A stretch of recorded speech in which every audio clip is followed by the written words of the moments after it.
Dictation start होगी 5 second बाद। Yes, lesson number 85।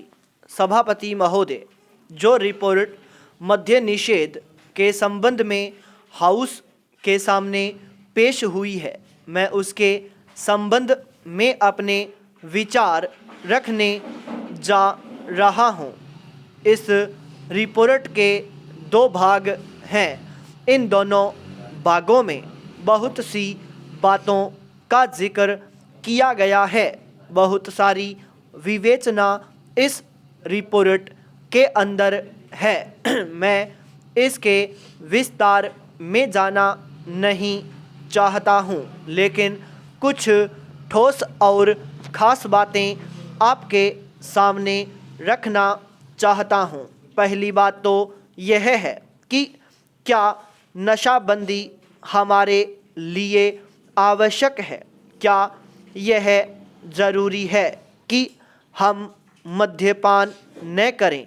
इस पर ध्यान देने से आपको पता चलेगा कि जो भी काम हम अपने हाथ में लेते हैं, चाहे वह खेती का हो, व्यापार का हो या यांत्रिक युग और विज्ञान का हो, उसके लिए आवश्यक है कि आदमी का मस्तिष्क ठीक तरह से काम करे।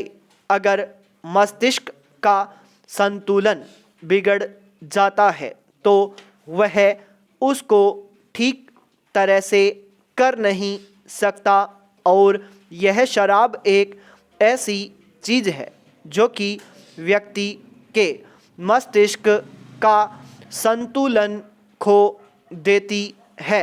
इसीलिए हमारे देश में हमारे नेताओं ने यह आवश्यक समझा था कि अगर इस देश में सामाजिक और आर्थिक जीवन का संतुलन ठीक रखना है, लोगों को किसी चीज़ का ज्ञान देना है, किसी चीज़ को उन्हें सिखलाना है, तो उसके लिए ज़रूरी है कि इंसान का दिमाग ठीक रहे, और इसीलिए नशाबंदी का होना बहुत ही ज़रूरी है।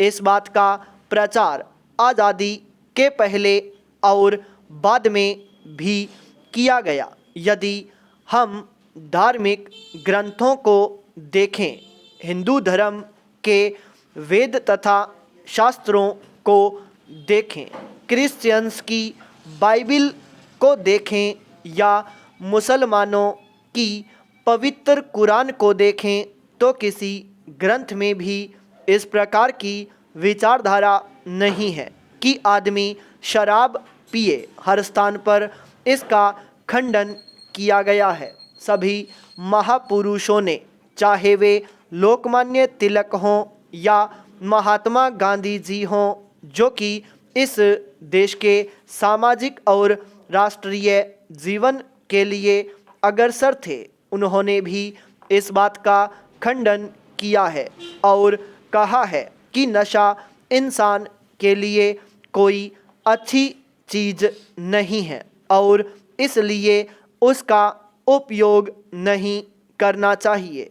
मैं आपके द्वारा इस सदन का ध्यान दिलाऊंगा कि शराबबंदी को जहाँ जहाँ भी ढील दी गई है, वहाँ पर देखने से पता चलता है कि हालत कितनी खराब हुई है।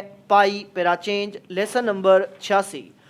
सभापति महोदय, शराब पीने से शारीरिक हानि और आर्थिक हानि तो होती ही है, साथ ही साथ सामाजिक जीवन में भी वह बहुत बुरी साबित होती है। जहाँ पर नशाबंदी खुल गई है, मुझे पता है कि महाराष्ट्र और आंध्र के कुछ ऐसे हिस्से हैं जहाँ पर शराबबंदी लागू नहीं है। वहाँ पर दिन दिन गुनाह बढ़ते जा रहे हैं। पाई पैरा चेंज। मान्यवर, इस अनुदान पर जब हम विचार कर रहे हैं तो हमारे सामने 3 परिस्थितियां हैं। नक्सलवादी किसान विद्रोह, देश के अनेक भागों में अकाल की काली छाया और आंदोलनों की बढ़ती हुई लहर। मैं निश्चित रूप से कह सकता हूं कि कांग्रेस सरकार की अब तक की खाद्य नीति और कृषि नीति असफल सिद्ध हुई है। इसका मूल कारण क्या रहा? कारण केवल एक रहा है कि क्रांतिकारी भूमि सुधार अब तक 23 साल के अंदर भी नहीं किए जा सके, जबकि स्वतंत्रता प्राप्ति के 5 वर्ष में वे कर दिए जाने चाहिए थे। इसीलिए हम इस क्षेत्र में अब तक असफल सिद्ध हुए हैं। राष्ट्रीय स्वतंत्रता और संग्राम के ज़माने में सबसे आकर्षक नारा हिंदुस्तान के करोड़ों मानवों को, किसानों को दिया गया था, यानी जमीन उनको दी जाए जिसके हाथ जमीन जोतते हैं। लेकिन वह राष्ट्रीय आदर्श आज तक भी चरितार्थ नहीं किया जा सका है। एक तरफ करोड़ों एकड़ प्रति बंजर जमीन पड़ी है जो खुद सरकारी आंकड़ों के हिसाब से 11 करोड़ एकड़ से कम नहीं है। इन जमीनों का उपयोग न होने की वजह से आज खाद्य समस्या हमारे लिए एक महान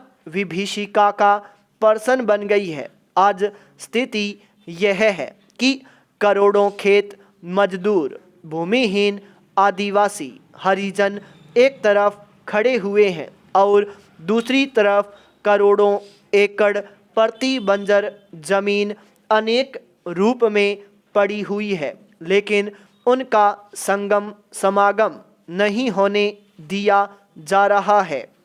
इसीलिए आज बेकारी में भी इतनी वृद्धि हुई है। हम यह नहीं कहते कि प्रति बंजर जमीन को भूमिहीनों में बांटकर और भूमि सुधार के क्रांतिकारी कानून से सारी बेकारी दूर हो जाएगी, लेकिन इसमें संदेह नहीं है कि उससे बेकारी की गिनती में बहुत बड़ी कमी होगी। सरकार को इस तरफ ध्यान देना होगा। राष्ट्रीय सुरक्षा के बाद जो हमारे देश की सबसे बड़ी समस्या है, खाद्य समस्या, इन्हीं कारणों से उसका समाधान आज तक नहीं हो सकता है। बाद में भी हम दूसरों के अन्न के सहारे जी रहे हैं। हमारा देश 3 रोटियों में से एक रोटी के लिए दूसरों का मोहताज है। यह एक कलंक है जो आज तक हमें उठाना पड़ रहा है। आज भी हमारा देश कृषि प्रधान देश है। स्टॉप।